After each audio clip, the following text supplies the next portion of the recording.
I call this meeting of the May 13th Planning Commission to order. Would you all please rise and join us in the Pledge of Allegiance?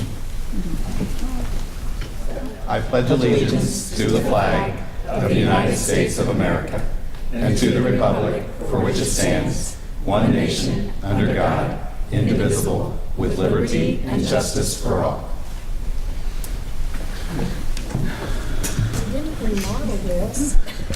Okay, well, first off, I would like to welcome everyone who is here this evening and everyone who is watching us at home. And the very first thing I'd like to do tonight is welcome our brand new member to the Planning Commission, Ms. Ashley Hose. This is her first evening. Welcome aboard. Thank you. And briefly, I'll go over our agenda for this evening. First, we have the consent agenda this evening, which consists of the minutes from April 22nd and a final plat for Extra Space Highway 7.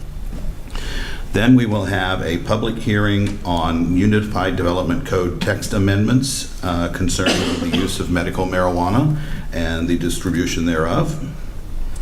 Then we're going to have a public hearing on a vacation for Novel Place at White Oak Marketplace. Then we're going to have a planned unit development final plan, site plan design review for the same Novel Place at White Oak, and then a final plat for Novel Place at White Oak Marketplace. And then we'll go on for some other business after that. That being said, we'll move to the consent agenda, and I would entertain a motion on the two items. Mr. Chair, I move that the minutes from the April 22nd meeting of the Planning Commission be approved as presented by staff. And the... I was going to make a motion on the extra space as well, if you'd like. You can do them all together. All right, thank you. Then I'd like to make a motion on the final plot, PF 03196876 for Extra Space Highway 7, with the three conditions to be approved as submitted by staff. I'll second. We have a motion and a second. All those in favor, say aye. Aye. Opposed? Items from the consent agenda are approved. Before we start the public hearings, I would like to remind everybody of our procedures for a public hearing. First, I will open the public hearing and call for exhibits from the city attorney. Then we'll have staff comments, and then the applicants will make their presentations. Then we will hear witnesses in favor of the petitions.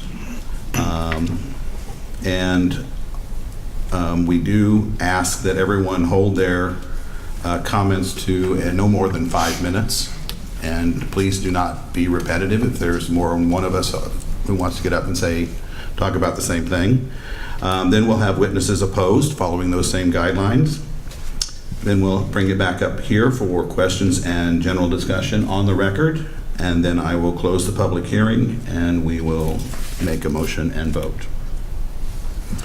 That being said, I would also like to remind everybody, considering the subject matter of the first public hearing this evening, that we are only here to discuss what changes need to be made to the UDC.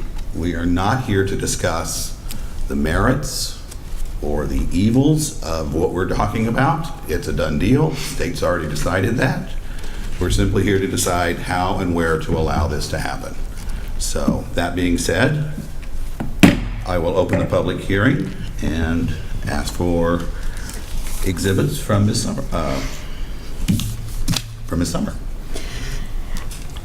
Chairman, I offer the following exhibits into the record. Exhibit 1, staff report with attachments. 2, affidavit of publication in the Examiner on April 27, 2019. 3, application with attachments. 4, Title IV Land Use Section Blue Springs Code of Ordinances by reference. 5, 2014 Comprehensive Plan by reference. 6, email from Chris White dated May 2, 2019 with the following 4 attachments, which are also marked as exhibits. Exhibit 7, MOCAN Trade Economic Development White Paper First Attachment. 8, Fiscal Analysis for Right to Access Medical Marijuana. 9, MOCAN Report Response. And 10, Cannabis Jobs Report Final. Thank you. Mr. Mallon. Thank you. Good evening, Commissioners. Mike Mallon, Assistant Director of Development at the City. Is that better? Okay. Good evening, Commissioners. Thank you. We will present to you tonight amendments that staff believes are necessary to make to the Unified Development Code, which is Title IV of the Blue Springs Code of Ordinances, to adopt and implement the provisions contained within Amendment 2 or the state constitutional amendment regarding medical marijuana. As you mentioned, the state constitutional language prohibits local jurisdictions from outright prohibiting medical marijuana within their boundaries.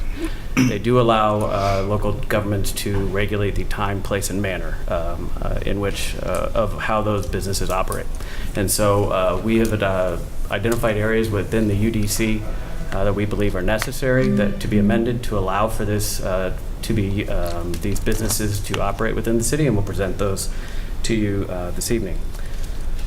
I would also like to say that over the past 5 months or so, the city has been under an administrative delay. On January 7th, that was approved by City Council, in which the city basically called a timeout and said, we are not going to accept any applications for zoning verifications, for building permits, for development applications, or anything business licenses for future medical marijuana uses, so that we could have the time to draft these rules and regulations and amendments necessary. It is anticipated that once all of the rules have been drafted, that administrative delay will be lifted. I'd also like to point out that this is probably the beginning phase of a multiple phase approach by which we bring amendments to the code to the city. This is the first step, which is zoning and land use, which is under the UDC, which is why it's before you this evening. There will likely also be amendments to potentially the building code, as well as public safety codes and things of that nature to regulate the possession, regulate the physical structures in the city, but those are going to come at a later date. Based upon the timing provided by the state, applicants can start downloading the application materials to make an application to the state on June 4th. Or the application materials are available June 4th. They can make their application to the state August 3rd. And so a lot of the prospective business owners have been asking cities to adopt those zoning and land use regulations to determine where these can go in the city ahead of that, so that as part of their application to the state, they know where they're going to be applying for at a given location. And then as part of their application to the state, they need basically verification from the local government that they comply with the local government's rules and regulations. So that's why we're a little bit ahead of the curve in terms of not bringing it all together as one cohesive set of amendments, but there's a little bit more of a time crunch to get the zoning and the land use amendments done first. So just like to point that out. So in order for us to allow for medical marijuana uses, we need to do, in essence, 3 basic things. We need to create these new land uses from a planning and zoning perspective, identify them, determine which zoning districts they're going to be allowed in, and how they would be approved or how they would be allowed. We also need to determine whether the city wants to allow any buffer reduction from the constitutional amendment language requires a 1,000-foot buffer from schools, daycares, and churches, and the cities have the ability to reduce that buffer if the city so chooses. And then finally, there are other provisions which cities may use to regulate the, quote, time, place, and manner in which these are sold. So that's zoning, time of day, and manner means we can provide for additional regulations for the operations of these facilities. The caveat to that is under the state constitution, we cannot put any regulations that would be deemed to be overly burdensome on the operations or use of these such facilities. So we can adopt certain regulations on the time, place, and manner as long as they don't go too far to effectively make it overburdensome or in effect prohibit them. So we can't prohibit them, and we can't put into place so many regulations that at the end of the day it in effect prohibits them. So the first step is identifying the four types of uses these are going to fall into. And after researching a number of information from other cities, as well as working off of some template ordinance language that the MOCAN trade industry has provided, as well as some information provided by the Missouri Municipal League. That is kind of the basis of which we framed the changes that we've proposed for you this evening. So there's four types of medical marijuana facilities or uses from a commercial aspect. There's the medical marijuana dispensary, which is the point of sale business where people buy the marijuana products, kind of the retail location, if you will, of that. And so that would be the first use. We've proposed to add that in the code to fall under section 411030E, which are the retail and commercial uses. We've provided a definition of the marijuana dispensary, which ties it back to how the state Department of Health and Senior Services is going to define it.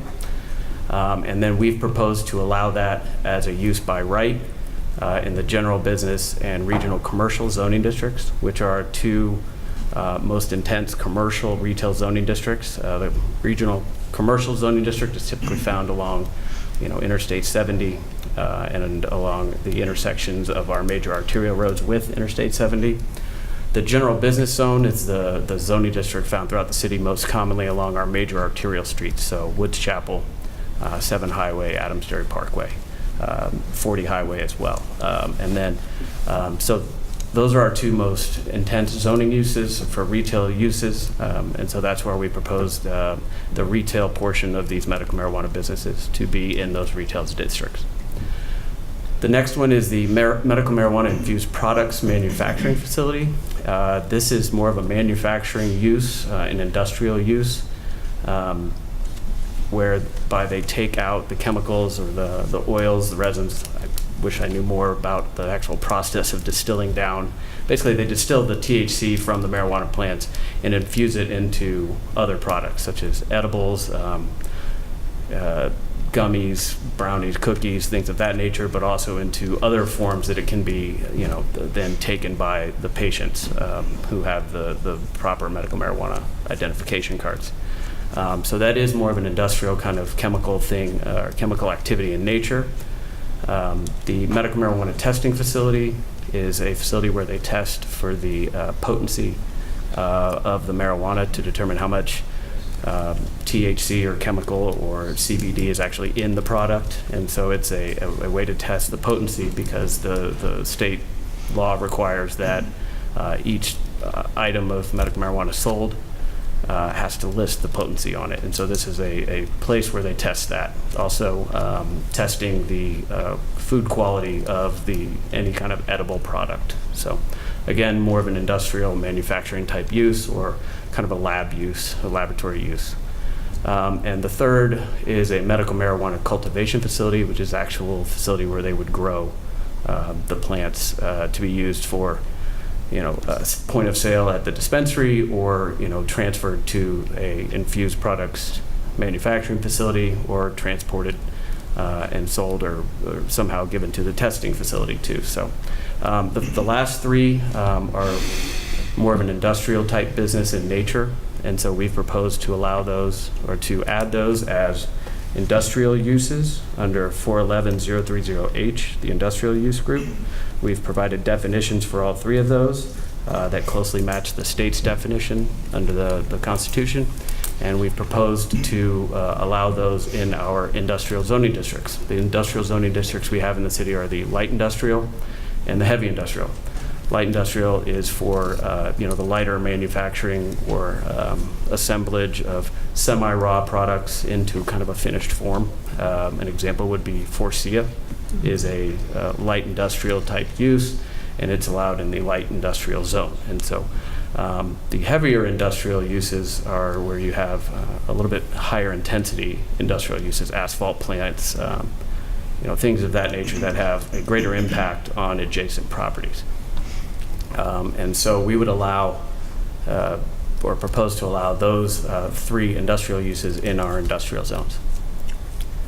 I would also like to point out this time that we are proposing for these 4 uses to be allowed by right in each of these zoning districts, which means if they comply with all of the standards in the Unified Development Code and they the property complies with the zoning, then those uses are permitted by right. There is no ability of staff to really deny that application or that permit.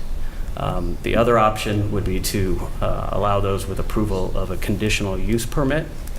Conditional use permit has additional standards in the code which bring into question and under review by the Planning Commission the impacts of that particular use on that particular property and the potential impacts that that would have on adjacent properties in the area. So that obviously introduces some subjectivity and discretion into each and every location of one of those uses. And staff felt that the intent under the state statute was, or the state constitutional was, if it meets the rules, then they should be allowed to go where they need to go. The end goal that we've heard over and over again from the State Department of, or the DHSS, is the goal is to allow access for patients. And so that is one of the reasons why we proposed to have this be a use by right and thereby not open up every single location. One of the, that is proposed to the conditional use permit process is, as you are aware, that involves a public hearing, that involves public testimony, that allows for discretion upon each and individual planning commissioner, and if it were to be denied, then individual discretion of city council members, and if that were to get denied, then there's an appeal process to the district court and all of that. So we thought it'd be best to keep it as we do with other uses, that if it meets all the code standards, it's allowed by right. Some other uses that do require a conditional use permit in the zoning districts are vehicle dealerships, auto dealerships, car washes. For example, a car wash can have a negative impact on adjacent property in terms of noise or traffic. Same thing with a car lot. We don't believe that each of these uses will have such a negative impact that opening it up to the conditional use permit process would be the most prudent way to go, but that's just the draft language we've proposed.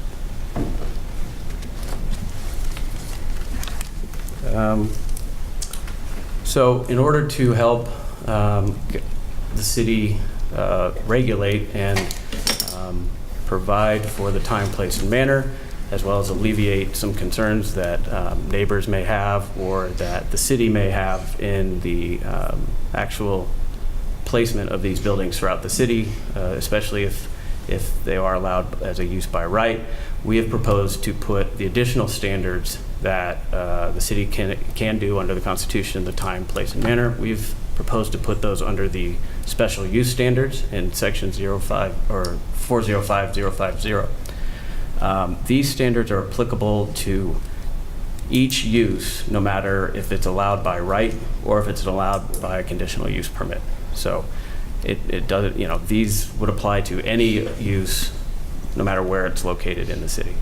And so this is where we've decided that it's best to place the additional regulations on these. So we've adopted 4 new special uses, one for each of the 4 facilities. We've provided regulations for each of those 4. They're very similar to each other. And I'll go through those here in a minute. Those special use standards are very difficult to get a zoning variance from. The way that our code is set up is if you ask for a variance from a use standard, you're in essence asking for a use variance. Another example of a use variance, as we discussed the other day at our training, is I want to do a residential use in a commercial zone. The zoning doesn't allow it. I'd like to get a variance to that. The Blue Springs Code doesn't allow for that. And so, in essence, by putting these in the special use standards, we've greatly diminished the possibility of somebody getting a variance from these. And so these uses would apply, these standards would apply to all of the different facilities, even if they're permitted by right. And every business would have to comply with these rules. So at that, I'll go through them. The first is that the medical marijuana facilities, and so I'm going to jump, rather than reading all four to you, they all pretty much say the same thing, so I'll go through them and kind of generalize the four facilities by just using the term medical marijuana facilities.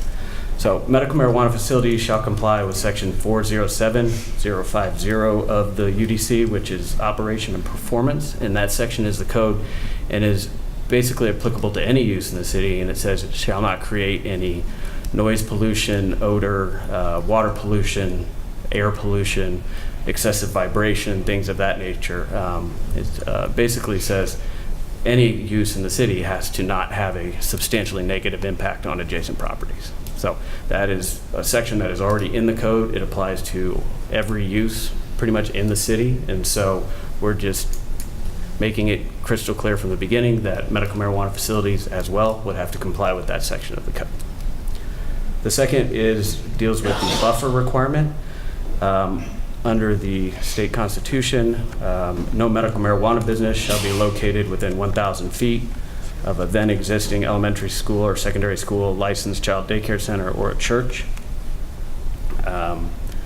The state does provide definitions for each of those three uses, the schools, the daycare centers, and the churches. Basically, the daycare centers would be anything that's licensed by the state, which according to our code in the state is a daycare with 5 or more children. So this would not apply to the in-home daycare with 4 children, the smaller residential type daycare. This would apply to commercial daycare facilities licensed by the state.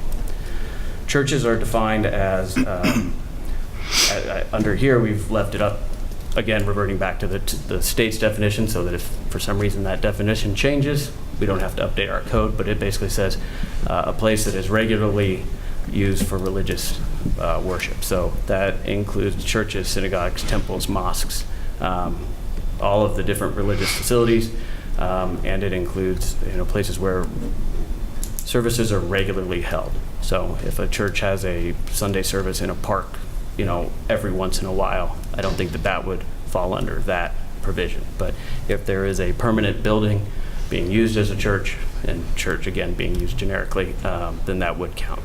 And then the definitions for schools are what you would expect for an elementary school or secondary school, and that includes both public and private schools. So the state sets the bar at basically 1,000 feet, and cities do have the ability to reduce that.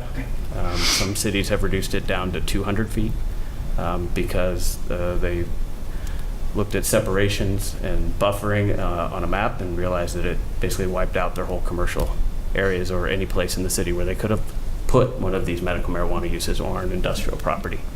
Other cities have chosen different measurements based upon their own individual prerogatives. We had a work session with City Council on April 29th, and we did show them a map that is for informational purposes and graphic illustration purposes only, and I'll get to why in a minute, but this map generally shows, let me find the zoom out button,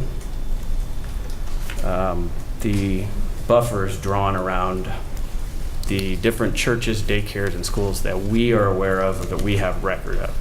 Now, there's a little bit of a caveat to that is not every church is on our radar because they don't need a business license. Not every daycare is on our radar because not all of them come in and get business licenses.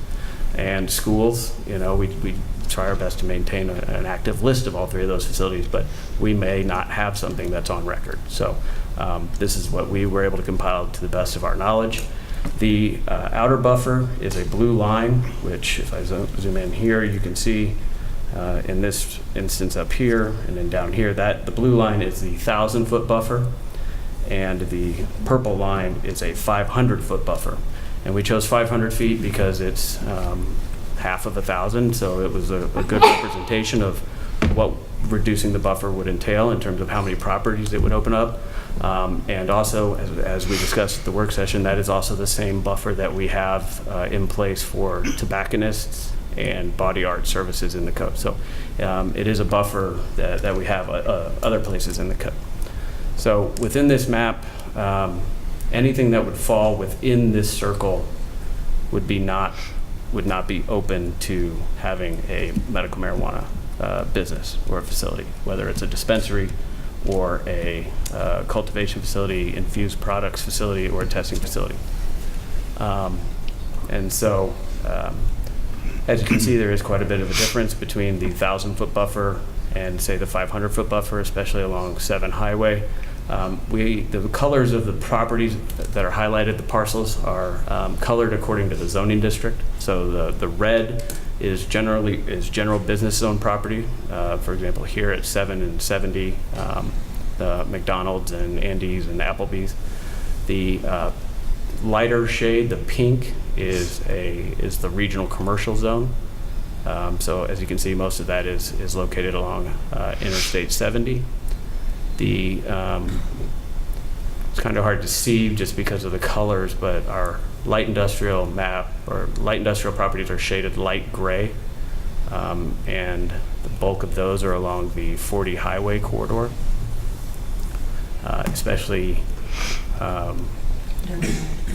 east of Adamsbury Parkway.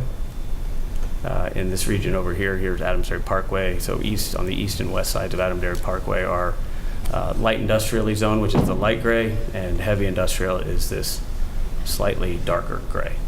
So this was the map that we provided to City Council to get their feedback on what separation they would like us to continue with in the draft language, and at least to begin to have the discussion further. So we've crafted the language to maintain the 1,000-foot buffer in its draft form, based upon the direction at the City Council work session. I think the City Council members wanted some additional information from us, which we've provided to them to make this map a little bit more clear, easier to read, which we have done. And so that is one of the things that the city can reduce. Planning Commission can provide a recommendation on that to the City Council when we bring this forward to them next week.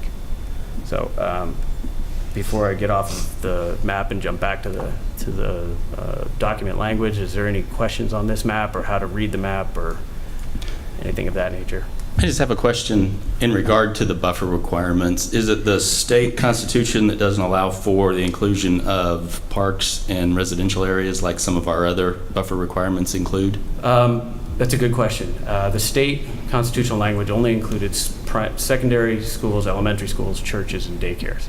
Some cities throughout the state that have gotten to the point where they've adopted regulations, and there's a few of them right now, have added such things as parks and single-family homes and other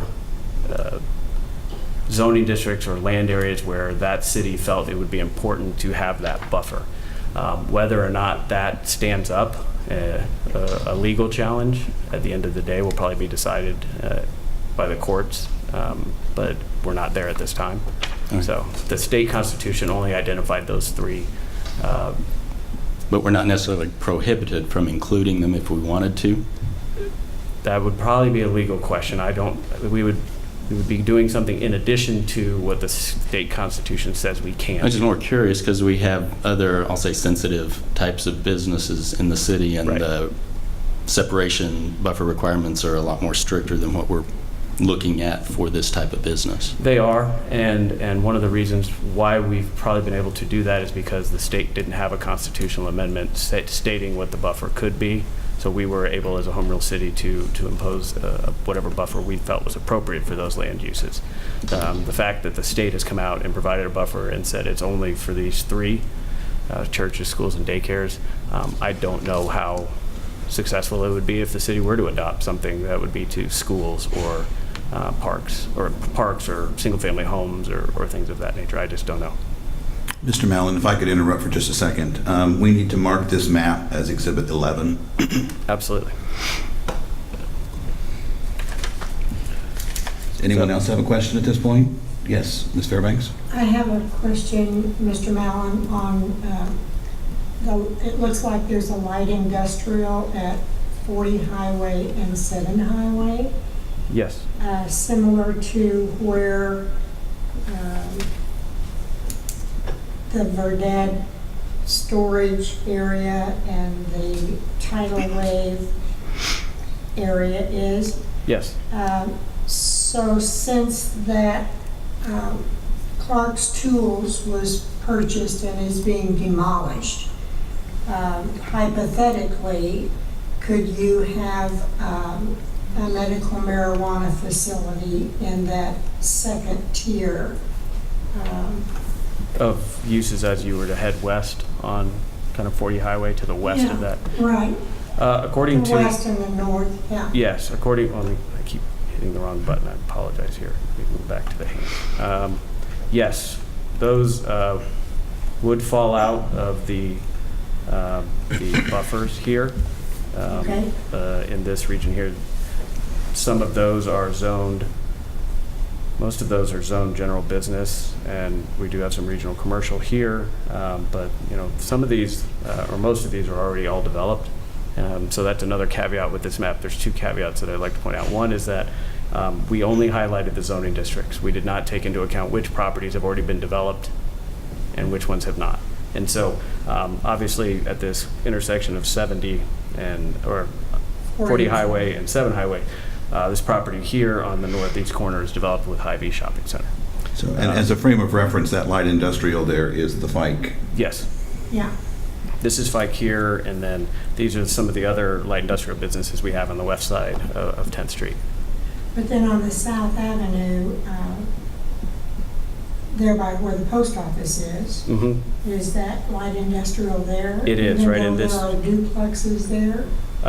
Yes, it is not taken in regard to residential. So it is the buffers are based upon the schools, daycares, and churches. And so, yes, we do have some light industrially zoned land across the street from residential zoned land on the north side of South.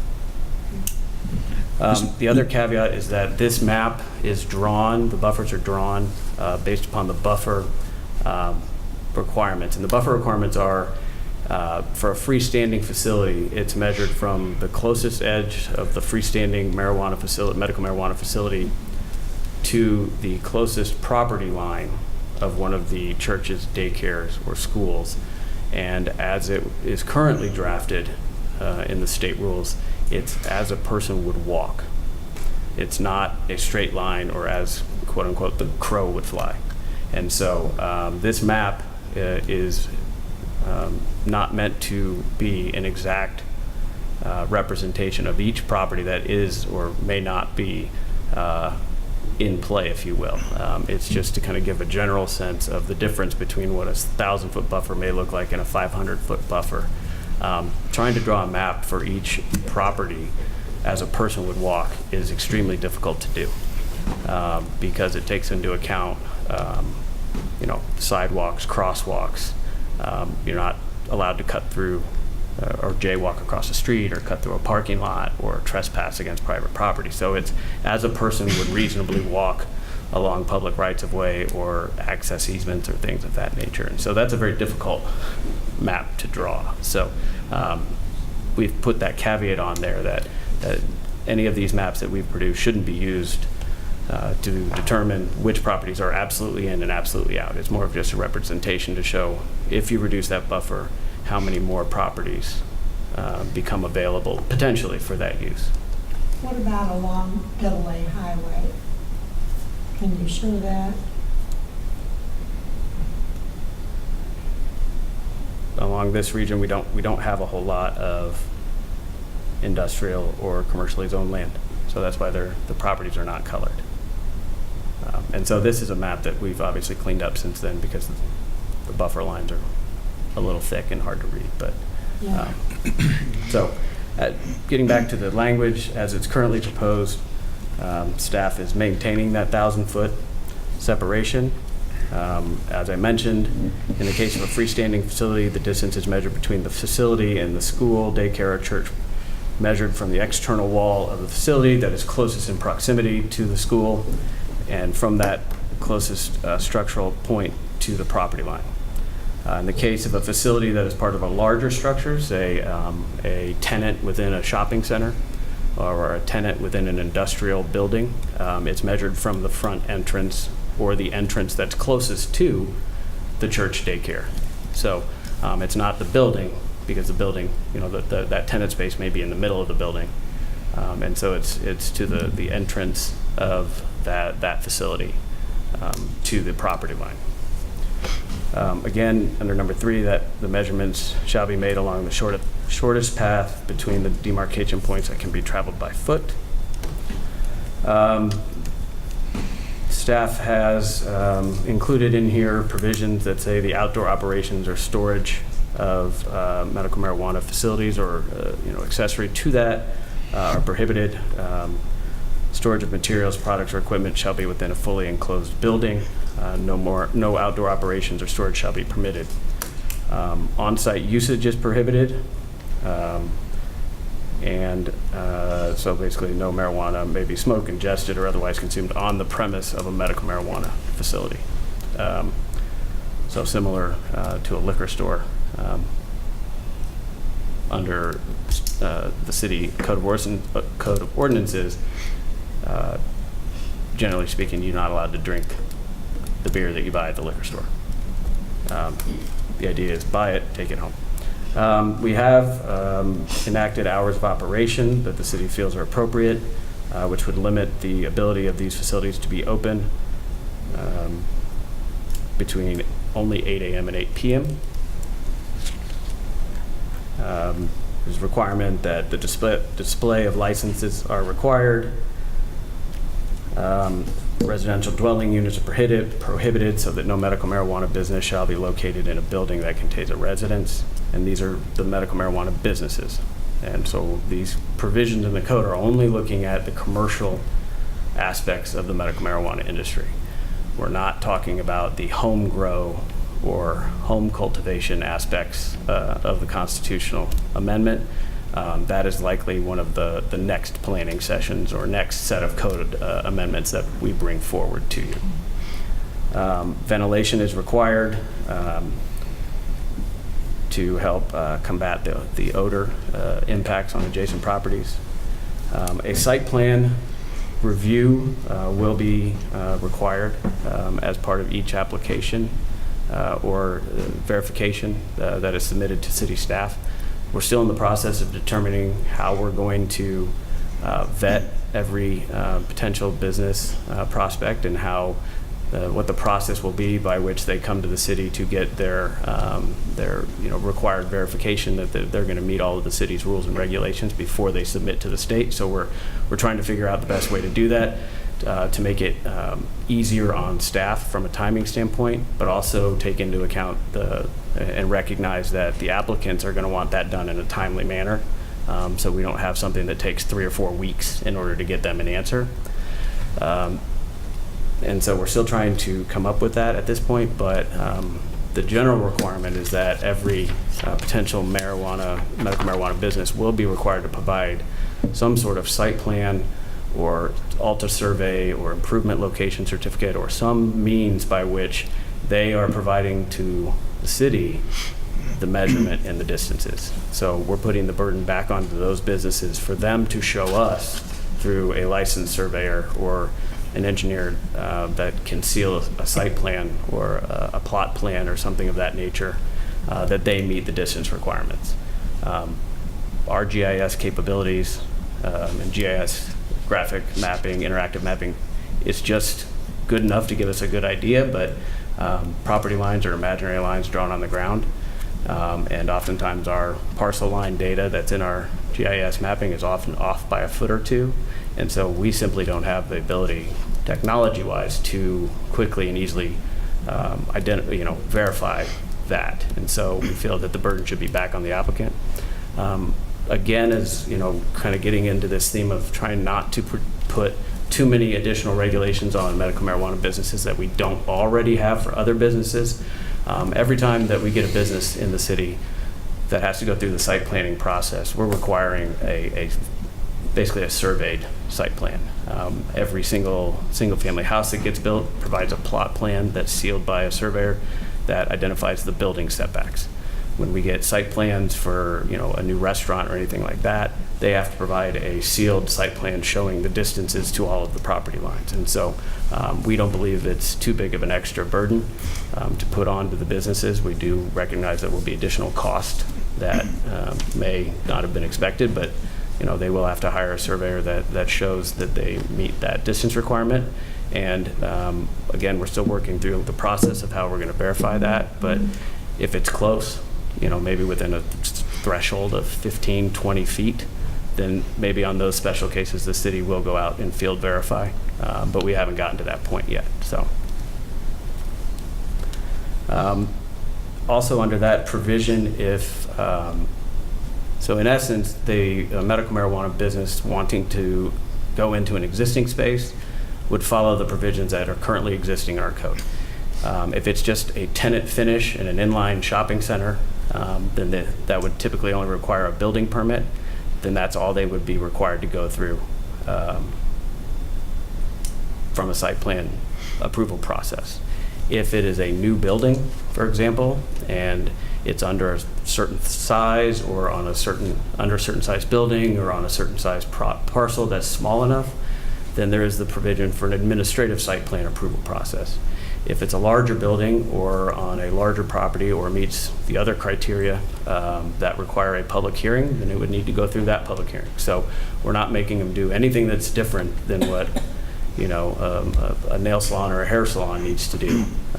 When they go into a tenant space, they need to get a building permit. We're just asking that they provide us a site plan with that. If they want to build their own freestanding facility, they have to go through the site plan approval process. And depending on how big it is, they either get that done administratively or they come before the Planning Commission. Under J, all facilities shall comply with video surveillance requirements, section 610-300 of the municipal code. That was recently adopted at the direction and of the police department and the Public Safety Citizens Advisory Board to provide video surveillance requirements for certain retail uses of buildings over 12,000 square feet, as well as additional retail uses that may have a higher likelihood of crime, such as convenience stores and liquor stores. These video surveillance systems would apply to these medical marijuana businesses, but this particular regulation, as well as the display of the licenses, the ventilation, and the on-site usage, those are also provisions that are contained within the state constitutional language. So we're kind of being repetitive in our nature and by putting it into the special use standards, but we just want to be crystal clear and have all the regulations in one place and up front so that staff knows all the regulations 5 years from now, 10 years from now, but also so that the industry knows that they have to comply with that. For example, the video surveillance system requirements are much stronger under the state rules in terms of how many months they need to keep the video records for, what parts of the building need to have the video surveillance, the ability of the police to access them, and things of that nature. But without knowing every in and out of that, and the fact that it's still draft at this point, the final state rules won't be able or published or adopted until June. We don't know where they differ right now. So until we do, we're saying we get that you have to comply with all the state regs, but we also have some local regs that we want you to have to apply to as well. So just by complying with the state regs, at the end of the day, they may already comply with all of our city regs, but because everything is still in draft form at that point, we just wanted to make sure. And that would apply for all four of those types of uses or regulations. The last one on architecture was a component that was an outcome of the City Council work session to ensure that any tenant finish or facade changes to the outside of a building for a new medical marijuana facility is done in a manner with materials and design elements that is compatible with adjacent buildings in the area or adjacent shops within an inline retail building, and helps promote a higher quality of design within the area to prevent somebody from coming in. And we're not saying that this would happen, but we always have to kind of wonder, worst case scenario is if somebody came in and wanted to put lesser quality materials on the outside of their building because they don't have the money to complete the facade changes or things like that. So what we're saying is that any type of facade change or building design of a new facility needs to be of high quality materials that are complementary to, compatible with building materials and design that is already in the area and promote a positive overall character for the area. So those are the special use standards that we have proposed for the 4 different types of medical marijuana facilities. Like I said, they're pretty much the same for all of them. The next section would be providing additions to the glossary section of the code under 411.040, which define medical marijuana use, which again relates back to the definition that the state has. Marijuana, that is defined, a definition for marijuana, which is defined in the state constitution because frankly, that definition can change.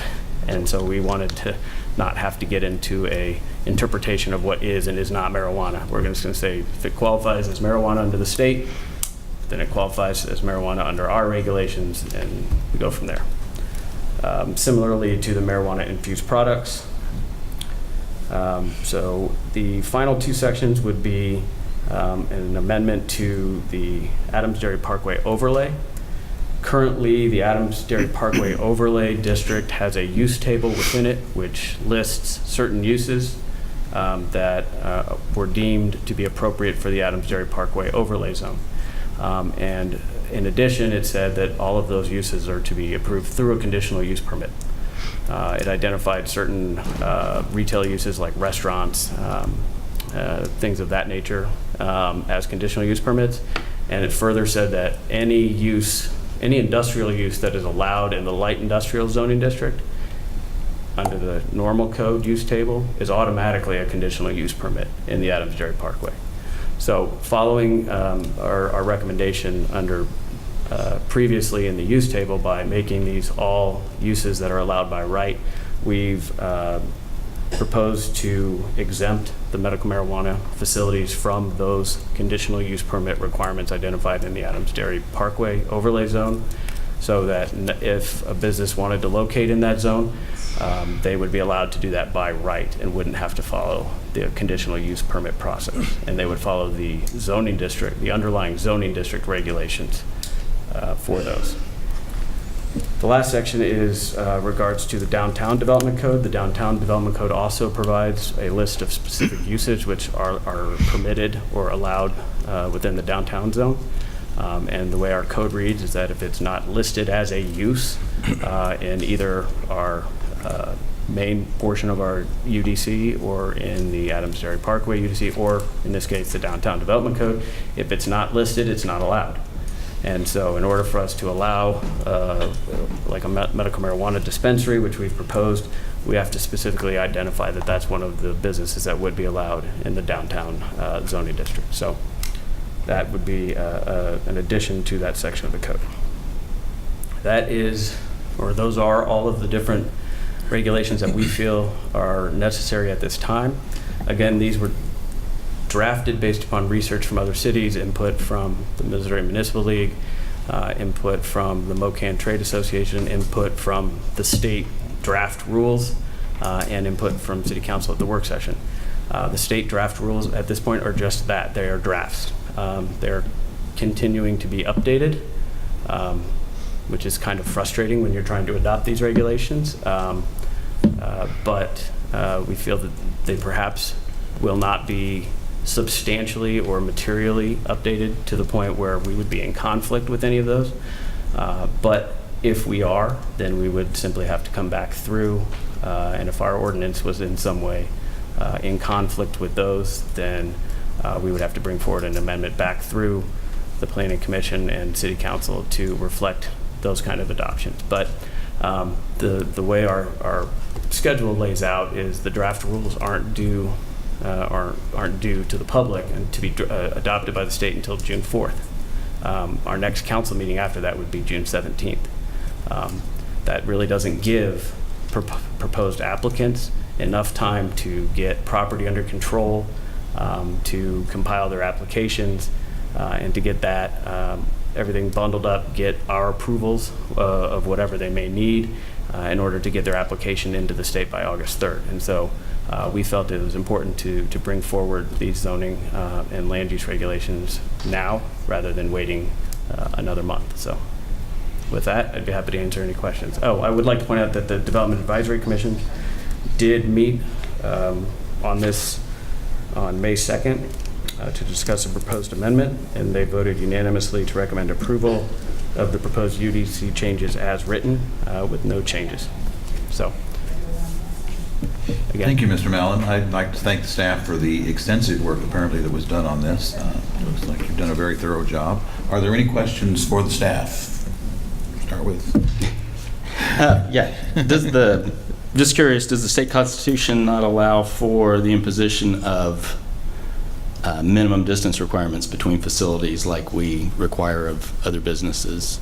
The state constitution is silent on that. Okay. Some cities, again, have, like I said previously, in response to your question about parks and single-family homes, some states have adopted further regulations, and so the state has not said we can do that, but it hasn't said we can't. And so we've chosen not to at this point, but that's certainly something that is up for discussion. Thank you. Ms. Fairbanks? I read in, I think, attachment B, which is the fiscal impact. And I wondered if the establishments are allocated as a function of the total population of the community. It indicated in here that Jackson County would be entitled to 23 units, and I thought it was a 30,000 population. You could have one establishment or any portion thereof. So with Blue Springs population the way it is, 52,000, that would mean that the maximum number of establishments that we could have in our location would be 2. I believe those minimum populations that are contained within that apply to the different types of the more industrial type facilities. The state constitution says that there's a maximum number of dispensaries, which are the retails, per congressional district. What is that in 60? 24 per congressional district. Blue Springs does have 2 congressional districts, Right. 5 and 6. And so indications and meetings that we've had with the DHSS and other information that we've been provided said that Blue Springs could likely see 2 to 3 dispensaries, maybe more. But it depends, and the message we've been told over and over again from the state is they're worried more about patient access. And so they're looking to put the dispensaries in locations that spread them out enough so that they're not overly concentrated in one area versus leaving another portion of a congressional district with somebody having to drive hundreds of miles to go, especially for a qualified patient to go to get, that medicine or medicinal marijuana. And so at this point, what we're told is that those numbers of 24 per district, that is the minimum number that the state has to allow. But at the outset of this, that is also going to be the number that they're going to allow. The other facilities, in terms of the cultivation facilities, do have some regulations in terms of how much of a population those are able to serve. The testing facility, I think, has the largest radius, or radius is the wrong word, but breadth of population for which it's intended to serve. And then the cultivation facility is a little bit smaller, and so is the infused products facility. I don't know those numbers exactly off the top of my head, but those are more population based. And so depending on how many applications the state gets and where those numbers fall, Blue Springs may get some, we may not get any.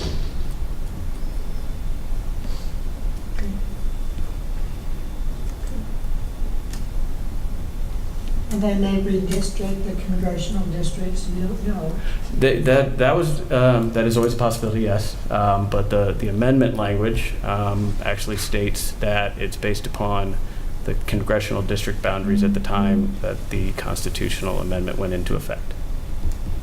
So And that's U.S. congressional districts? Yes, U.S. congressional districts. And so even if those boundaries change 5, 10 years from now, the way that the amendment or the Constitution is currently written is it's based upon the boundaries as they existed in January of this year or December. Because I happen to be in that congressional district that is wide in northern Missouri, and then all of a sudden it dips down to come into Blue Springs. Mm-hmm. And so if I was a patient, then I would probably have to drive 100 miles to get to a facility. Potentially, yes. And that's why we believe that Blue Springs is a little bit unique in that we do border to, or do, our city falls within 2 congressional districts. And so there is a possibility that we end up with maybe a little bit more than other cities because of that dispersion of the facilities based upon the geographical location of that congressional district. I don't know how the state, and maybe they haven't come to a conclusion of how they're going to handle or cities or jurisdictions where the 2 congressional districts are adjacent to each other. And if they say, you're already in District 5 and, we're going to see a big concentration down in Kansas City, Missouri, but 1 or 2 may, come out to Blue Springs on the south side of I-70, that then if they look and say, well, because of those 2 down in District 5, we're not going to give you 1 in District 6 because you already have 1 in proximity. So we just don't know that at this time. Okay, thank you very much. Are there any other questions? Yes, go ahead. Mr. Mallon, have we had any feedback from potential business owners on this wording yet, either in the work session or otherwise? Yes, we have. The main comment we received back is that the 1,000-foot buffer is too large, and that it'll drive away potential business and economic revenue and impact on the city. I believe that was the bulk of the attachments that were provided to us to be put in your packet. We're speaking to the benefits of the business, and the predominant feeling was that the 1,000 feet was too large of a buffer. Thank you. Are there any other questions? Okay. Thank you, Mr. Mallon. Thank you. And at this point, I would ask for witnesses in favor of this petition, and we do have 2 applications to speak right now. The first one would be Stephanie O'Hara. Oxley. I'm sorry. Would you come up and be sworn in, please? Raise your right hand, please. Do you solemnly swear the testimony you're about to give in this case to the truth, so help you Yes, I do. God? Thank you. My name is Stephanie Oxley. I'm a resident and citizen of Blue Springs. I'm also a former board member of the local chapter of NORML, which is the National Organization for Reformation of Marijuana Laws. I was a volunteer petitioner for the amendment that did go into effect. This is near and dear to me because I have a lot of friends and a lot of people that I've met through this petition process who are patients. My original interest was obviously from an economic standpoint where I think business could prevail. But the more I look at the faces of caregivers, their patients, their children who need access to medical marijuana, I just want to testify on their behalf to say accessibility is really, really important. Can you imagine if your local CVS said, I'm sorry, you couldn't have your antihistamine after the hours of 8 p.m., even though you're having a chronic allergy attack? It could be feeling as something as simple as that. It could be something a little more chronic. Maybe you have Crohn's disease, but you're not able to access your pharmacy because there's no 24-hour pharmacy available to you. That's not what I'm imploring to you right now, but I certainly want you to consider the differences between these facilities. A dispensary facility is more like a retail space where consumers can buy their product. Things like ventilation systems and stuff being so symmetrical between the the different buildings and facilities may not really ring true, where a dispensary may have product that is wrapped in consumer grade or manufactured wrapping, just like you would buy your pills or your medicines with, a cap or a seal on it. Ventilation probably wouldn't prove true or very necessary in that as a requirement. I also implore you to consider the industrious facilities to be a little more different than the dispensaries in their operational hours. We have many different industrial manufacturing plants within our area, eastern Jackson County and within the city of Blue Springs, that have a second shift or a third shift, allowing for more employment, obviously more revenue that comes to the citizens as well. Also, there's going to be maybe a fluctuation in market demand, so that business needs to be able to have that autonomy to say, hey, maybe we need a second shift for our manufacturing for a certain period of time or a certain season. You can certainly see the ebb and flow, the examples of that with GM, the GM plant here, which constantly does layoffs or reduces to second shifts or adds additional shifts depending on the demand of their marketplace. I just would like to consider allowing that same autonomy to this industry as well. I think my final thought is I too would like to recommend the 500-foot buffer. Certainly would allow more options in the properties that would support the transportation needs of the industrious facilities. As you guys know, if you've ever been a trucker or had to move a box truck, even though there's certain lightly grade or darker grade colored areas, doesn't necessarily mean you can get your transportation in and out of that facility or that area. So certainly consider those needs as well. I implore the commissions, the city council, and supporting city departments to recognize the differences between those retail's needs of dispensaries and the industrious needs of the other three facilities, so that we as a city can support the uniqueness of each type of business with the regulations that recognizes the difference of those needs. I'm looking at the symmetry of the language here, and I don't think that we're meeting those needs. I don't think we're recognizing that uniqueness, and I'd like to see a difference there. I would further ask to not consider any restrictions on how many businesses or how close these businesses are to each other, because I think free enterprise and consumership really is going to be the measuring stick by which these businesses survive. So thank you very much for your time and the allowment to testify. So, do we have any questions for this witness? Mr. Chairman. Yes, go ahead. Ms. Oxley, could you just be a little more clear about the differences you'd like to see between these? They're all kind of written the same right now, but what would you like to see differently there? So for example, I think in the section .34 that defines the needs for dispensaries, it outlines hours of operations closing at 8 p.m. I don't necessarily have the answer at this time, but I certainly would like to research the standard operating hours for pharmacies who are not 24 hours to see if there's anything that we can kind of match in that way, in that operational standard. Residential units being prohibited above those properties. There's a lot of loft apartments above commercial locations. You'll see those same examples here in the downtown area. I would wonder if maybe we could outline if there's residential restrictions, such as a single family home versus a loft apartment or studio apartment or something of the like, so that the downtown area can support that portion of that industry.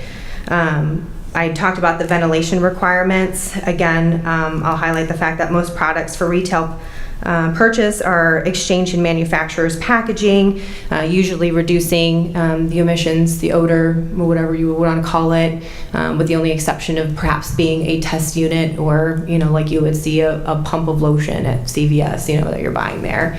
It's probably not a very congruent example when compared to medical marijuana when you're buying your product there.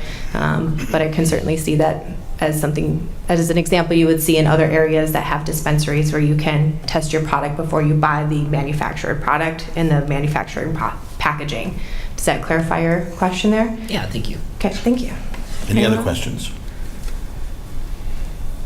So I have just one quick question when you talked about the hours, and I'm not familiar with the medical use and everything else, but wouldn't you expect someone who needs it on a medical basis to have a supply backed up so that they would know and wouldn't need it at midnight that they didn't already have it? You would like to think so, but certainly anybody has incidents where maybe their product is exposed to elements making their product not viable anymore, and then certainly if you're in pain you would want to be able to replace that product as soon as possible. If that means in the middle of the night, I don't think your local emergency room is going to be able to administer your medical marijuana. You would want to be able to go and get that within reasonable hours. Again, I leave it open to debate whether or not 24-hour dispensaries are a requirement for the patients in this area, or if maybe a difference in operational hours beyond the 8 p.m. or 8 a.m. restrictions. Okay, thank you. Thank you. Anyone else? Okay. And then I had a second request here. Mr. Zubers, did you want to say anything? You covered most of what I was going to cover. All right, thank you. Is there anyone else who'd like to speak who didn't fill out a form? Seeing none, I'll bring it back up here for discussion. I would just like to see I wouldn't be in favor of the lesser 500 feet, just based on what other restrictions we have on businesses and buffer requirements. I'd like to see consistency and fairness. And if we're going to do it for one, I see them, when you have sensitive businesses, should be consistent. So let me make sure I'm following here, because we have 500 feet on some of the other. Well, like a Quick Cash, for instance, I Yeah. think they're 1,000. They include parks and residential, and cited for safety concerns. So I could see a safety concern here as well, and that's why I would want to see that buffer. So you'd like to. Or lessen for the others. If we're going to lessen theirs, I'd entertain lessening for the others as well. You'd like to hold on to the 1,000? Yes. Okay. And it hasn't hurt those businesses. We still have thriving businesses that have those buffers. So. We seem to, yes. Would you like to make a comment? Yes, Mr. Chairman. I think I would fall on the opposite side. For me, looking at that map, we had a lot of the blue circles converged together and kind of blocked off whole areas of the city. And that's my big concern with the 1,000, is that we would end up effectively banning it from certain areas of the city and reducing patient access. And for me, this is, as a medical dispensaries in particular, I think we want to make sure that those are available to people that need them. So I would be in favor of the 500 foot. Okay. I'm torn on this. I looked at that map and I'm thinking all of 7 Highway looks like it's, especially the middle part of 7 Highway, is pretty well eliminated on the 1,000-foot map. How long does it take to go from far south to far north? At 5 o'clock in the evening. Quite a while. Thank you for bringing the map back up. I was going to ask if we could do that. Yeah, I'm happy to answer any other questions you have, or point to a map or whatever we need. Mr. Chair. Yes, go ahead. And I'll make a comment, I guess. So Mr. Mallon talked about not the way the crow flies, right? So I think this would be worst case, I guess, is how I would view that, right? So if you were to plot it by walking or a path of travel, then it's actually gonna be quite a bit smaller. I think this is probably worst case is what we're seeing here. Is that right? Yeah, to a degree, you're right. Say, for example, this church that's up here near at the northeast corner or northwest corner of I-70 at Adams Parkway. In order to get to the properties on the south side, you would have to walk down along the road under the bridge of I-70 back up. So yeah. These, by example, these are shown being cut off from being allowed in this location here. But if you were to do it by the way a person walks, those would be obviously open because your steps are a lot more than as the crow flies. Right. And so, even just, I can't say it's blanketly going to be across the board, in effect shrinking that buffer, but for the most part, the way a person walks is generally going to be a longer distance when you travel along sidewalks and crosswalks and roads than it would be if you cut through a parking lot or do it as the crow flies. So yeah. Right. Mr. Chair? Yes, go ahead, Mr. Peel. Mr. Mallon, would it make sense to, instead of having no changes, to have it reviewed annually for the buffer distance? That's certainly an option. Two concerns come to my mind right off the top of my head, and by no means do I think that quickly on my feet, but I would think it would be hard to track over time, and so we may start with a 500-foot buffer, for example, and then somebody is allowed to go in, and then we review it the next year, and we change it to 1,000 feet. Well, then what would be the impact on that existing business that's gone through a lot of capital, a lot of investment to put in their business? Would we then say they have to close down because they're not within that 1,000-foot buffer, or do we then grandfather them in to a certain degree? That may be hard to track over time. And my second thought would be I was just curious as to what types of information or changing conditions or changing market conditions would trigger a need to either reduce or increase the buffer from year to year. So those are just off the top of my head. It's not something that's, I don't think the state constitutional amendment doesn't say you can't do that, obviously, but I don't think that was contemplated in their language. Okay, thank you, sir. Thank you, Chair. Any other questions? Mr. Chair. Seeing none, I will close the public hearing. Sorry, I had one more. Oh, I'm sorry. Okay, Just forget I banged the gavel. Just on the topic of the hours, do we have any info on maybe some comparable pharmacies or something like that in terms of what we allow? Well, we Hours of don't really operation. regulate hours of operation for a lot of businesses in our code.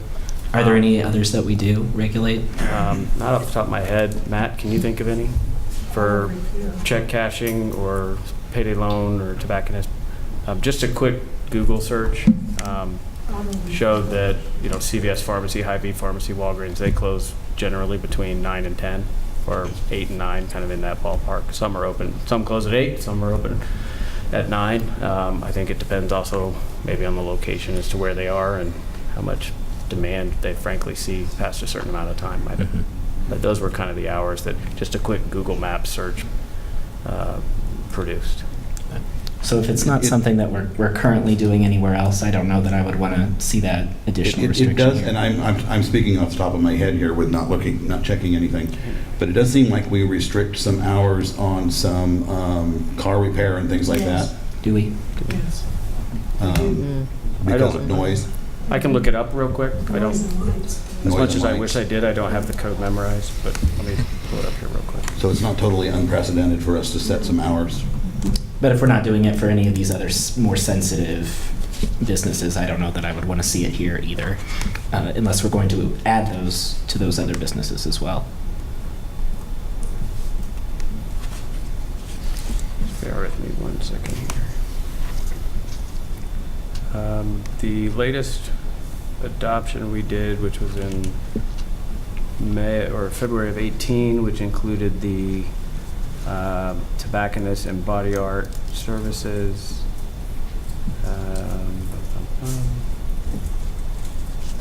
Does not appear that we put those on those two businesses. We didn't have any hours of operation on those two businesses.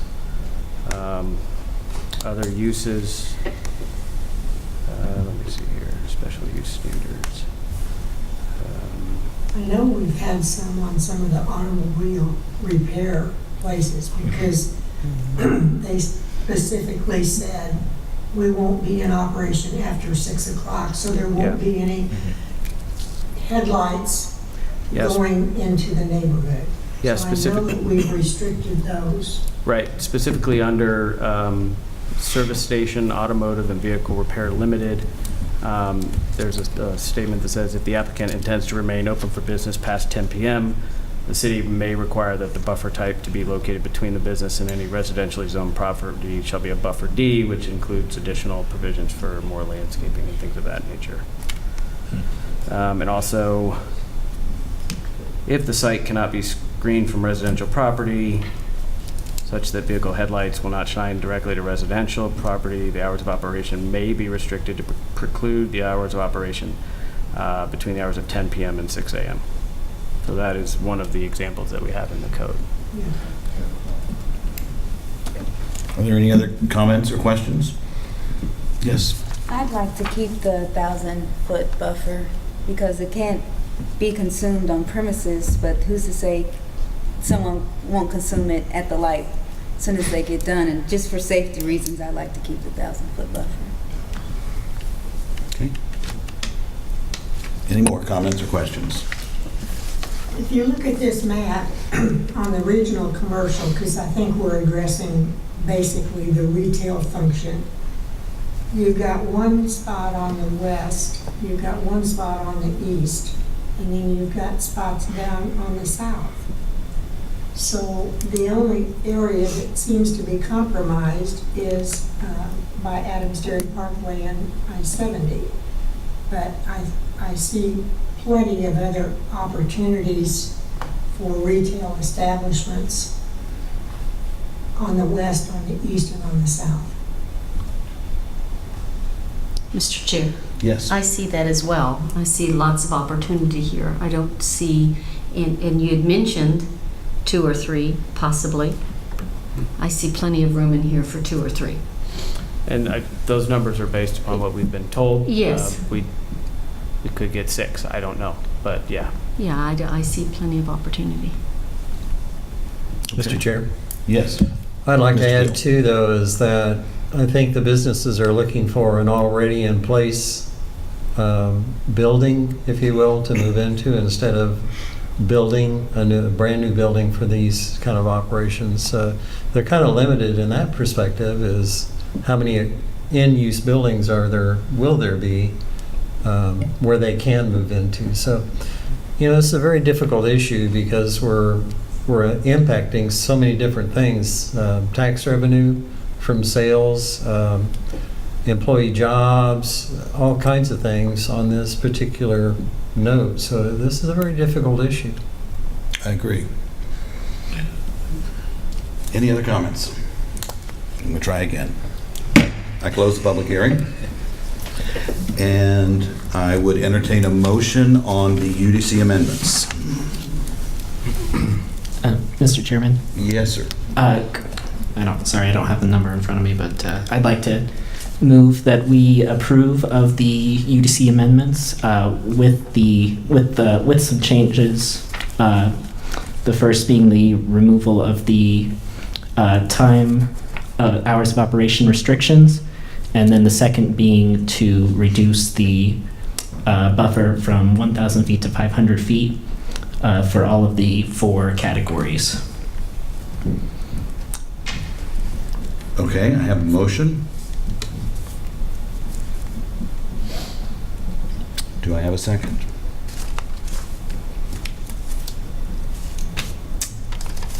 I'm going to say I do not have a second.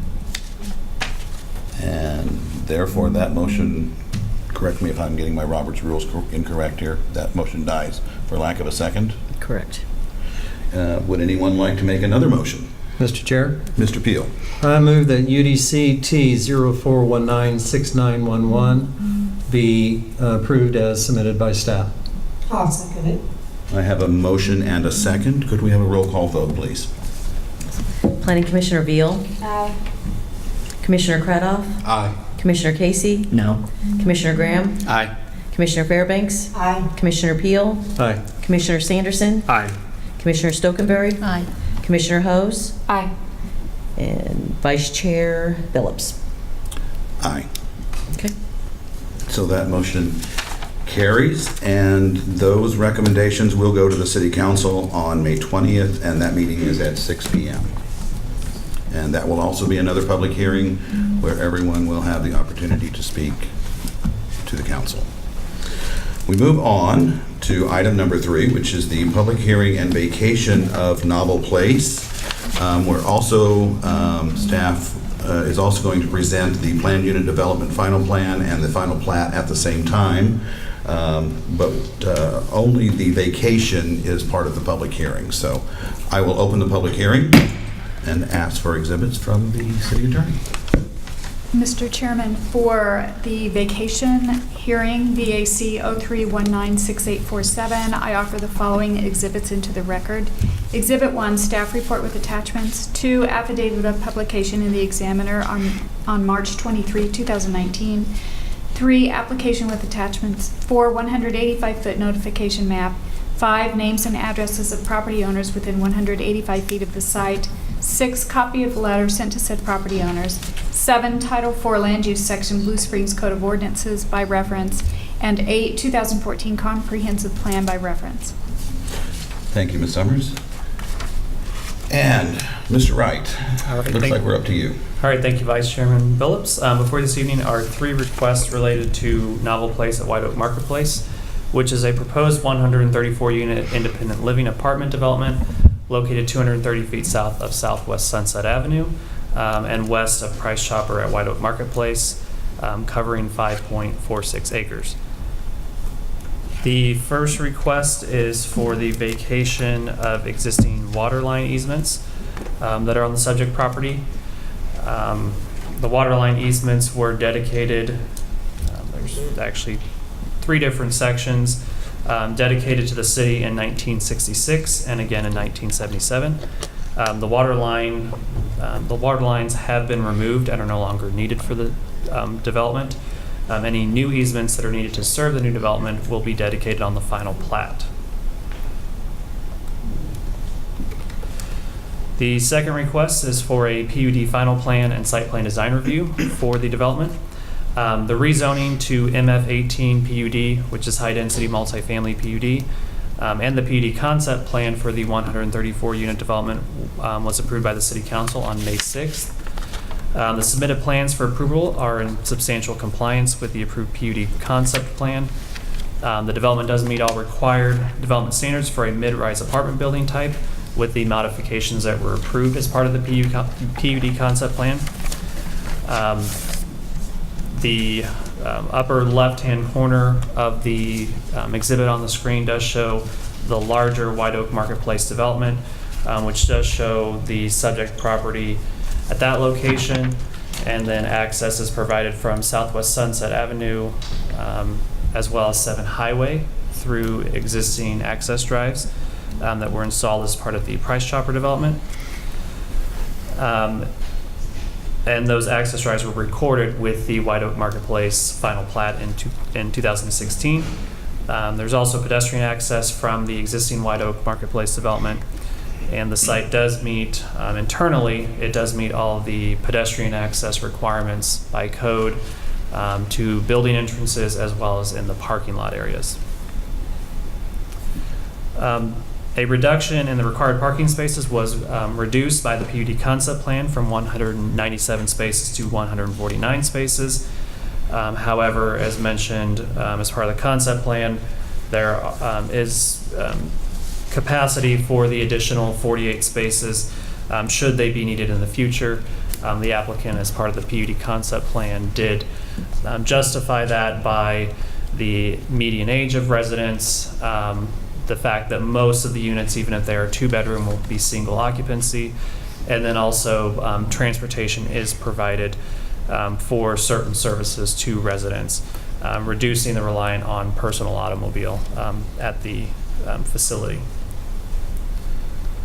The site also does provide 20 bike parking spaces, which are scattered throughout the site at the main building entrances. And then an alternative compliance landscape plan has been submitted. The site does meet all the minimum landscaping requirements for the use and the buffering. However, the applicant is requesting a 2-foot encroachment into the east buffer. 15-foot buffer is required. They have a 13-foot setback due to the overhang of the carport structures. Staff does support that request. The Planning Commission can make that approval through the alternative compliance landscape plan. The open space plan also matches the open space plan that was submitted with the PUD concept plan.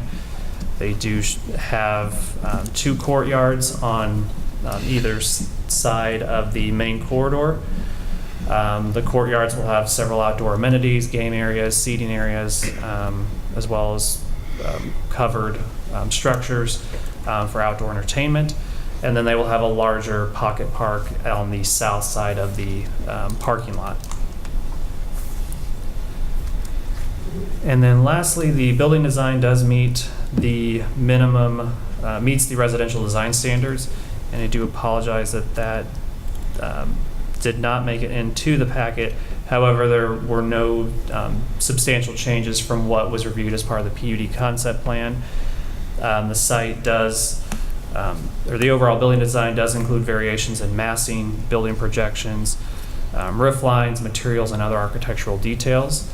The overall design and scale of the building is compatible with the adjacent developments, including White Oak Marketplace to the east. Exterior building materials include a mix of brick, cast stone, stucco, lap siding, shingle siding. Other design features include shutters, sunshade awnings have also been provided, and a majority of the living units will also have balconies and patios, some of which overlook the internal courtyards. There will also be 6 carport structures on the site. There will be 2, as previously mentioned. Bring back up the site plan here for you. There will be 2, as previously mentioned, on the front that encroach into the landscape buffer, and then there will be 4 additional carport structures on the back side of the building. Carport design will complement the main building and will include a pitched and shingled roof. And then the final request this evening is for a final plat for Novel Place at White Oak Marketplace, which would be a single lot subdivision covering 5.46 acres. The subject property was included as part of Lot 1 in the preliminary plat for White Oak Marketplace in 2015. Access drives are shown off-site in the grayed out areas to the east. Again, those are those connections to Sunset Avenue as well as to 7 Highway. The site also delineates the water line easements that are proposed to be vacated and delineates and dedicates new utility easements, primarily right here, which is where new utility connections would be made to the site.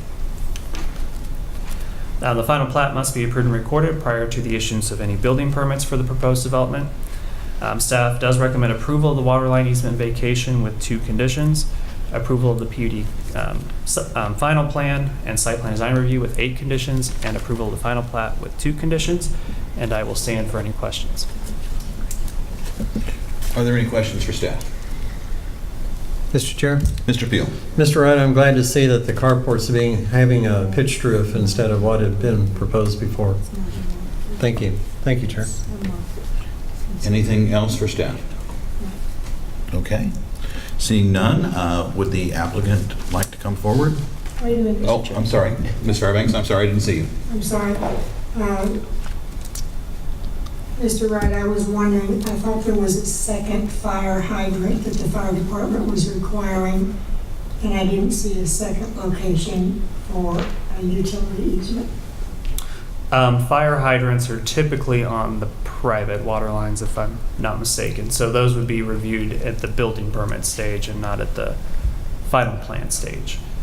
Okay. But that would be something the fire department would review when they submit their final building plans for permitting.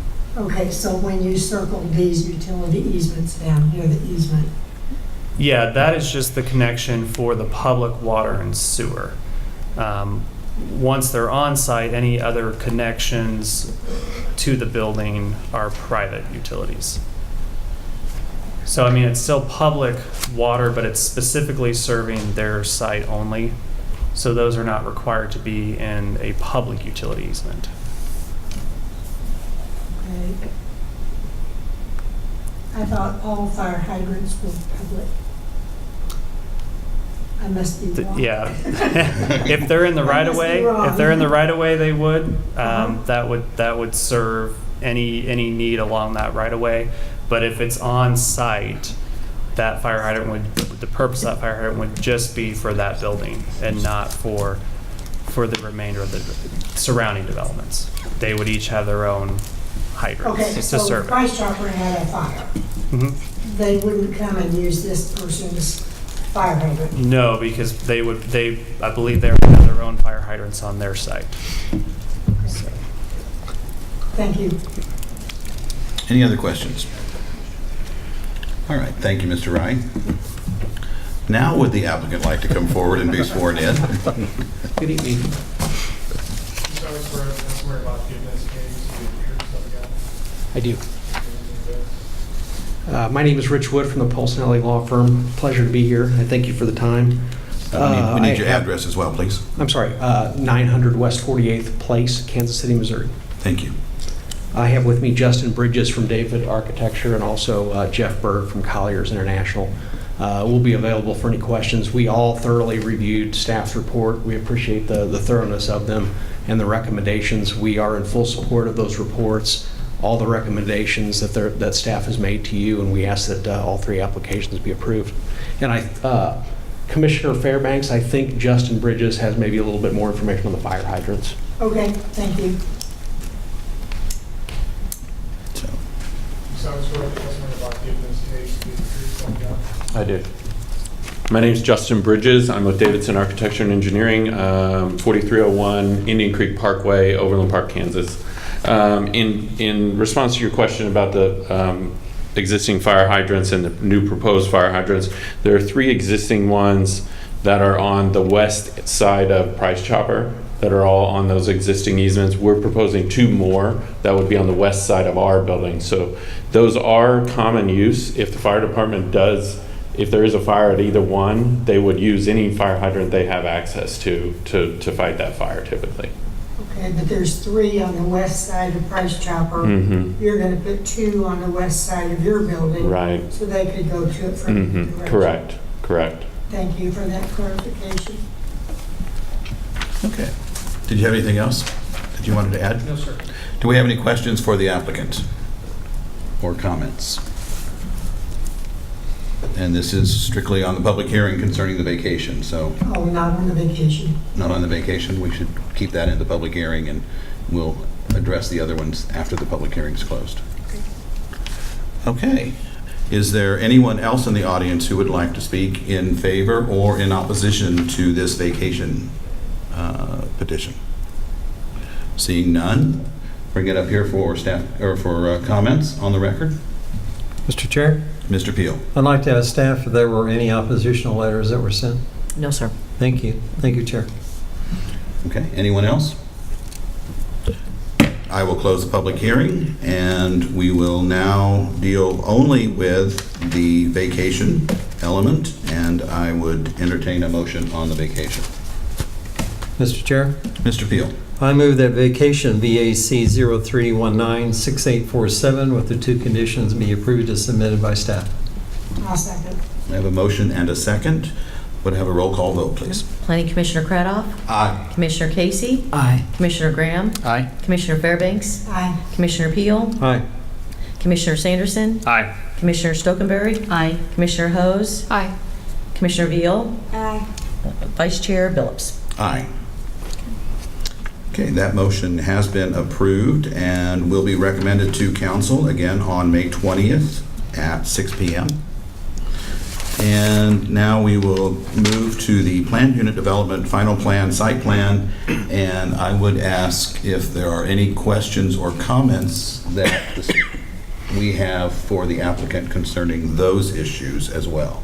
Ms. Fairbanks. I actually have a concern about the parking.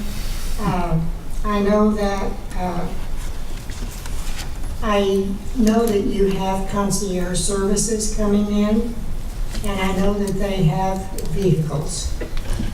I know that you have indicated that the majority of your people probably will not have vehicles of their own, but you're going to have staff, and you're also going to have occupational therapists, physical therapists, oxygen delivery, those types of concierge services that are going to require parking.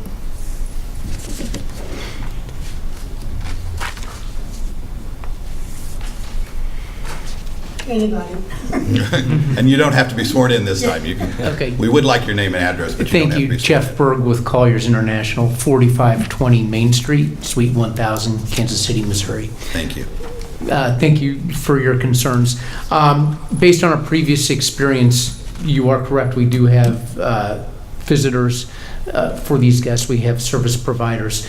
We believe, and based on our residences that we already operate, that the parking demand by residents is low enough to accommodate both them with their private vehicles and the guests and service providers to the facility. If, however, it really is in our best interest, if there's a parking problem, we have enough to meet the code by adding additional spaces on site. There's enough room for that. The design is there. It's in our, if our residents are complaining that they can't find a place to park, or they're having to park too far away, or their guests are having a problem visiting their parents, for example, we can add those and will add those. We have the room to do so. But we thought, rather than having a sea of unused asphalt, the residents would probably prefer that to be green space unless we're proven incorrect. Well, my only concern is I have had my sister in an assisted living facility for the past 5 years, and I always had an issue with parking. There was never enough parking. That's why it's a concern of mine. And I will say that if your sister was in assisted living, because we're independent living, we have fewer staff and service providers. At any given time, we expect no more than 15 in both. That's a combination of employees and service providers at any given time. So with our parking count and the resident count, we really include a space for each of those groups in the even reduced count that we have before the ability to add. But again, independent living, we have a lot fewer staff members than in assisted living. Is there any other questions along this line? I would, go ahead, Mr. Crowder. Chairman, I agree with her. Do you have some type of parking space in front of your facility that would accommodate transportation? Again, Justin Bridges with Davidson Architecture and Engineering. So we have, as we mentioned, we have 134 resident units. We have 15 additional parking spaces. The 15 that Mr. Berg had mentioned are additional parking spaces to including one per unit, which in most cases we won't even have a resident and a vehicle for every single unit. So we would even have more additional spaces available. Those will be spread around the building evenly, so we're not controlling where the parking spaces are for any of those purposes, mostly because our residents, a lot of them will park in the closest spaces so they can get in and out of the facility faster. So any of our vendors or visitors that would be coming in that are more readily capable would probably park in the spaces that would be on the outer perimeter of the facility and then walking in. We've spread those same covered parking spaces, which would be rented by or provided to some of the residents as well around the perimeter for additional buffering. But again, we're looking at 15 additional spaces above just our resident unit count. And then we have the ability to provide another 48 in our deferred proposal to the city. What type of transportation will you be providing? We do have a small bus and a... You need to get up here so we can hear you. Again, the television audience can't hear you from this seat. Sure, no problem, thank you. We will have a small minibus and a van. And 6 or 8 people. I'm sorry? 6 or 8 people. Okay, and will you be picking up the residents there in front of your facility? Will there be a space for them in particular? Yes, there's a porte-cochere at the front entrance, a covered. Right, yeah. There is a covered porte-cochere in the front of the building that is directly from the front entrance, and that's where we would do most of our pickup, drop-off. If families were doing the same, that's likely where all that would happen, but for sure with our vehicle. Okay, thank you. Anyone else have a question or comment? Okay, thank you very much. I think we should, unless there are any more comments, move on. I would ask if anyone has any questions about the final plat. Okay, then let's I would now entertain a motion for the planned unit development, final plan, site plan. Mr. Chairman, Mr. Peel. I move that planned unit development, final plan, site plan, design review, PUDS 03196851 for Novel Place at White Oak Marketplace with the 8 conditions be approved as submitted by staff. Second. And I have a motion and a second. All those in favor, please say aye. Aye. Opposed? Aye. Okay. Motion carries. And that does not need to go to the city council, so that has been approved. And then we will move on to the final plat. Mr. Chair? I would entertain a motion there. Mr. Peel. I move that final plat PF 03196848 for Novel Place at White Oak Marketplace with the 2 conditions be approved as submitted by staff. Second. Motion and a second. All those in favor, please say aye. Aye. Opposed? That motion also carries. That does go to the city council, again, on May 20th at 6 p.m. That being said, we will now move on to other business. And Mr. Mallon, I think I'll put it in your court now. Okay, thank you. The first item is to discuss the next scheduled meeting, which is Tuesday, May 28th. We did not get any development applications for the cutoff for that date, and so we do not have any applications to bring forward for you on that evening. And so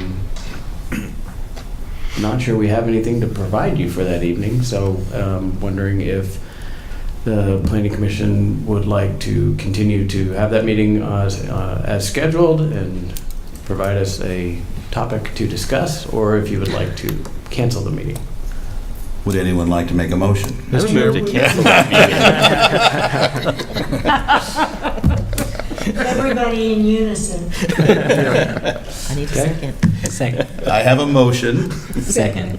I have a second. All those in favor of canceling the meeting for May 28th, please say aye. Aye. We will not meet. Okay. Next up, we will give the annual report. Matt Wright will give the overview of that. Yeah, I'll just give a really quick presentation just on kind of some of the highlights of the 2018 calendar year that the Planning Commission partook in. And I did not put the report together. Nathan Jerry, our senior planner, did, so I want to give him credit for that. I know it takes a long time to put this together. So just kind of quick on the building permits. We had another record year. Every year, really the last 4 years, we've seen record number of building permits issued. You can see in 2015, we started at 914. Last year, we were at 1164. And then in 2018, we were at 1,269 total building permits. Of those building permits, 143 were for single-family homes, 63 were for duplexes, 33 were for multifamily buildings, and then non-residential accounted for 114. So that would be primarily commercial building permits that were issued. We added 400 new dwelling units, which I believe was the highest number of new dwelling units added since 2004, 2005. So you can see compared to previous years, we were almost double the number of new dwelling units that we permitted last year. This map just kind of shows where most of our new dwelling units were permitted. You can see that most of them were kind of concentrated in the southeast part of the city. This yellow area here, there was almost 100, looks like 141 dwelling units permitted there. Most of that was from Tequesta Village, now Lakeview Crossing, which is on AA and Sunnyside School Road. And then also finishing out kind of the last couple of phases of Parkway Estates on both sides of Adams Area Parkway, north of Moreland School Road. And then down to the south, this pinkish area here, A lot of that, there was, looks like 152 building permits issued there, or dwelling units issued there. A lot of that came from Eagles Ridge and Colonial Highlands. But again, overall 400 units, and it's pretty well dispersed throughout the city. You can see new dwelling units issued kind of on the north side of I-70 in the downtown area. Some out west in Indigo Hills and Primrose. And then again, Chapman Farms continues to build out as well. On the commercial development side, a lot of it concentrated again along I-70, Adamsbury Parkway, and then around the 40 and 7 commercial nodes. You can see up here in the where Forcia is, and then several larger developments around Adamsbury Parkway, and then continued redevelopment of the White Oak area. And then in terms of the applications that the Planning Commission reviewed, a slight dip from 2017 when we had 99 applications. There were 89 applications heard by the Planning Commission last year. And a lot of that decline was due to a decent fewer amount of final plats that were heard by the Planning Commission, down from 22 to 13. But some of that was also offset by an increase in rezonings from 10 to 14, as well as conditional use permits where we went from 5 to 13. So that's just kind of a quick recap of what the Planning Commission looked at, and then kind of also from the administrative side what staff looked at in terms of building permits. Are there any questions on anything in the annual report? Any questions or comments from the staff? Thank Mr. Jury for his hard work. I will. And I knew we were busier last year, so it's just nice to have it validated. So, okay, we don't need to approve that or anything like that. So, Thanks, Mr. Matt. Mallon? Finally, this evening, wanted to talk briefly about the capital improvement plan or capital improvement program budget for fiscal years 2019 to 2020 through 2023 to 24. Each year that plan is, as it's developed by staff and in working with the various city departments to come up with the capital improvement needs, the city puts together a list of funded and unfunded projects over that 5-year period. Each year that draft CIP budget is presented to a CIP review committee, of which we had a few planning commissioners on that this year, as well as some city council members and a parks commissioner. And that the CIP budget review committee is usually the first step. The second public-facing step is to provide a copy of that to the planning commission, which I emailed out to you on Friday afternoon for you to read and see if you had any questions for city staff. I will say that as with many years past, the needs far outweigh the resources, as with most capital improvement programs. There's certainly just not enough money to go around to contain all of our capital improvement needs. Over the 5-year window from 2019-2020 to 2023-24, a significant portion of that funding is programmed to be for maintenance projects, which is addressing maintenance of existing facilities within the city, roads, water, sewer infrastructure, as well as parks. And funding from the 1% park sales tax goes towards maintaining deferred maintenance on our city parks. There are resources for new equipment, as well as some other capital improvement projects in the city, which include building renovations and things of that nature. So overall, the capital improvement program for the next 5-year window is consistent with the City Council's adopted strategic framework goals. The CIP budget actually has direct links to the comprehensive plan and the area plans, which is why it's provided for the City Council review. The CIP helps implement a lot of the long-range goals and policies that help guide the physical growth of the city. So there's an intrinsic link between those two documents, as the CIP budget helps implement the physical infrastructure needed for a lot of the comprehensive plan goals to be able to proceed, for development to occur, and for the city to grow in an organized manner. So with that, I'm happy to answer any questions on the proposed CIP budget. As of now, that is scheduled to go for a public hearing to City Council on May 20th. Are there any questions concerning the capital improvements program? Okay. Again, thank you for your hard work on that. Thank you. Are there any other business that we need to bring before the commission this evening? Hearing, Ms. Fairbanks? Just a question. Is there any guideline that the city has for the number of businesses, or the number of businesses by category, or anything like that?